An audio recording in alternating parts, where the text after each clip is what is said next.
At 6 a.m., Maya is awake and staring at the ceiling of her apartment while the city still sleeps. In 4 hours, she'll walk into a glass walled boardroom as the CEO of one of the fastest growing AI startups in the country. Tech blogs call her visionary, investors call her exceptional. But for Maya, this has only been luck. She scrolls through LinkedIn and sees how another of her batchmate founder has announced a new product. A former classmate is speaking at a global AI summit. Maya's stomach tightens. They actually deserve it. They know what they're doing, she says to herself. She closes the app, suddenly aware of how quiet her own achievements feel in comparison. At work, she rereads her presentation for the fifth time before meeting the investors, adjusting the layout of a single slide that already makes perfect sense. The numbers are strong, the strategy is sound. Still, she imagines that someone would ask a question for which she would have no answer and that they'll finally see her incompetence. The fear isn't failure for her, it's exposure. After the meeting, when her team praises her leadership, she smiles, nods, and immediately starts listing the reasons that it wasn't really her. It was the timing of the market, the brilliance of her engineers, a fortunate investor introduction that could have gone to anyone. At night, success doesn't bring relief, only pressure. If she fooled them once, she has to keep proving she belongs. Maya feels as if she is unworthy. Her place at the table is borrowed, and sooner or later, someone will ask her to give it back. She is afraid of being found as an imposter. Imposter phenomena was first described by Clance and Imes in 1978 as having a disbelief in one's own capacities and skills despite there being evidence of one's own achievements. They observed this while interviewing overachieving women. This is also known as imposter syndrome, and the two terms can be used interchangeably. A lot of people feel like an intellectual fraud at some point in their lives. Someone might have cleared a very difficult examination and may just attribute it to their last minute preparation or to rote learning. And this is quite a common experience. But for it to be a definitive experience of an imposter phenomena, there are three important features. There has to be feelings of fraudulence, feeling of undeserved achievement, and a significant amount of self-doubt. At its core, the feelings of fraudulence are related to not having really earned the accomplishment and that your own ideas and skills are not worthy of other people's time and attention.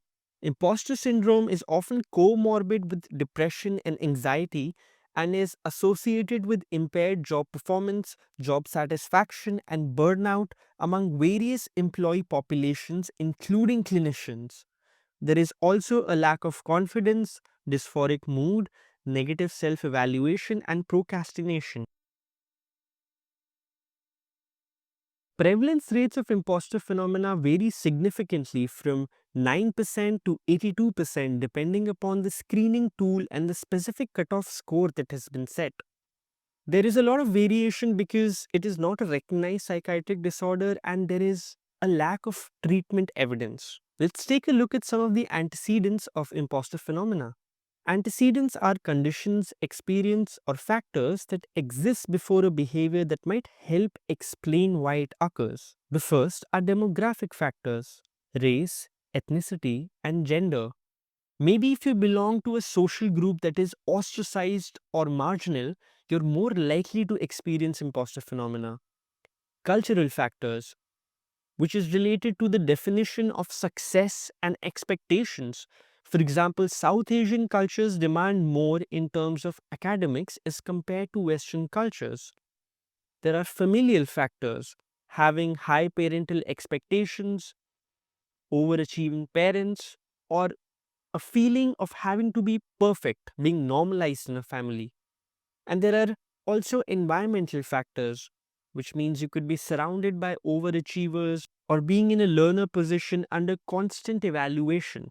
Impostorism is less of a personality trait and more of a negative affective state that can happen to anyone at any stage in their lives. It is situation dependent.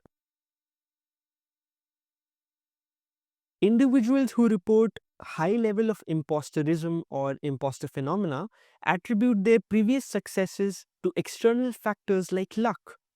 They negatively assess their own ability to replicate these successes in the future, which results in low self efficacy.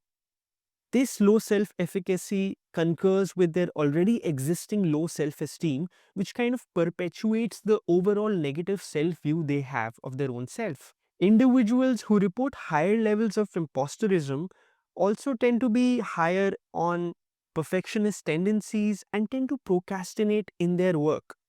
Now, both of them are seemingly incompatible behaviors, but they kind of go hand in hand in inoculating the person to really revise their negative self view.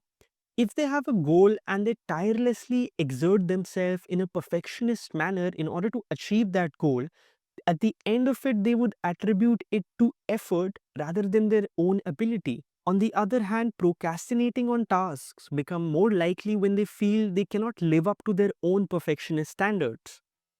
Perfectionism and procrastination are both identified features of people experiencing imposter syndrome.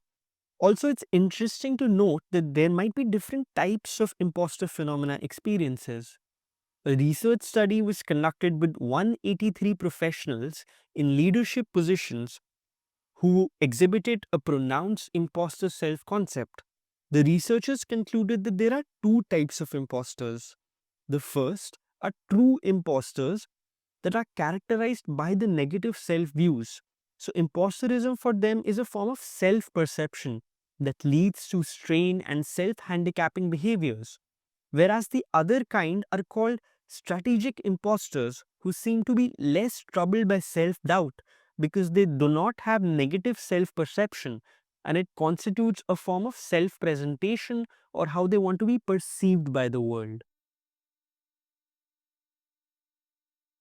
External coping strategies that draw on the help of another person or a resource, such as education, support from colleagues, and mentorship, are associated with lower levels of imposterism and are more effective. On the other hand, internal strategies like reflection, mindfulness, and recording praise are associated with less effectiveness and a greater likelihood of imposter feelings. So, asking for help is always effective. You can either go for coaching, where a coach and a client engage in a collaborative effort to set personal goals and develop, monitor, evaluate, and modify goal appropriate activities. Zanchetta and colleagues found that coaching improved self enhancing attributions and self efficacy and reduced the tendency to cover up errors as well as the fear of negative evaluation. You can always seek the help of a counselor. While working with a counselor, CBT has been an effective intervention for improving the psychological well being of medical students experiencing imposter syndrome. Cognitive restructuring, self efficacy training help reframe maladaptive thought patterns and strengthen resilience. And also, peer based strategies, which includes workshops, group discussions, help to reduce isolation and normalize shared experiences.